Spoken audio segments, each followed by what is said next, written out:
I'm Keith Josiah. I'm from Memphis, Tennessee. I'm from Memphis, Tennessee. I'm currently living in Nashville.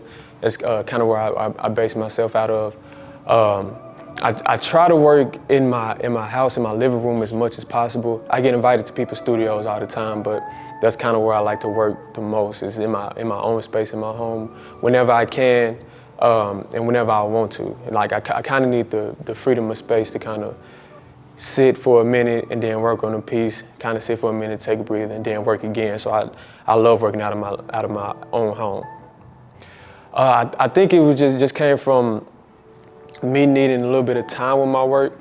I do have moments where I can just paint all day, but a lot of times when I do paint, I need a little bit of time to kind of sit and digest and work with what I have, and then go right back to painting. It's kind of hard to do that when you're not in your own space, when you're in your own house. So that's where I realized, like, this is where I need to only work.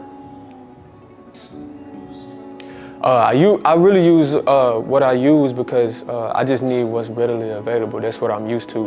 When I was growing up, I used to always stay with my granddad, and my granddad reupholstered furniture.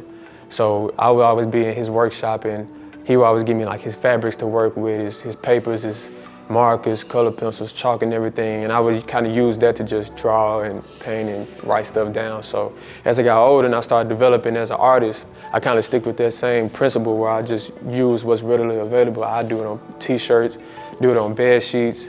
I use paint that costs like 75 cents at Walmart and get like 30 colors at a time, just because that's what I'm used to. As time went on, I kind of started to dabble into equipment that costs more, but I still stick with what I'm used to.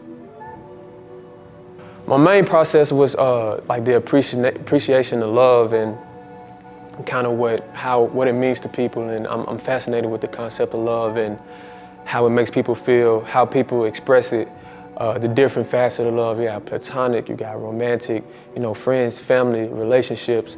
There's so many different ways to show love, and I kind of became obsessed with the idea of it. I think the main thing that my work tries to show is just my imagination.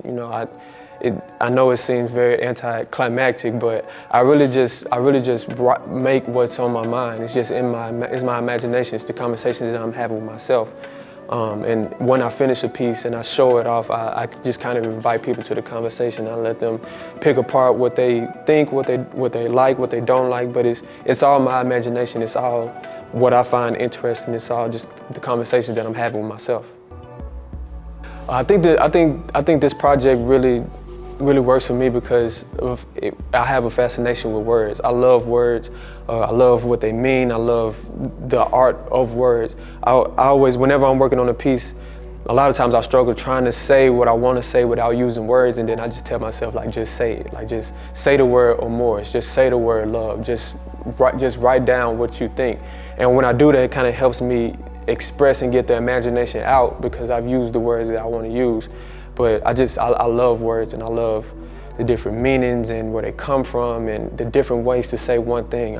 It's a fascination for me.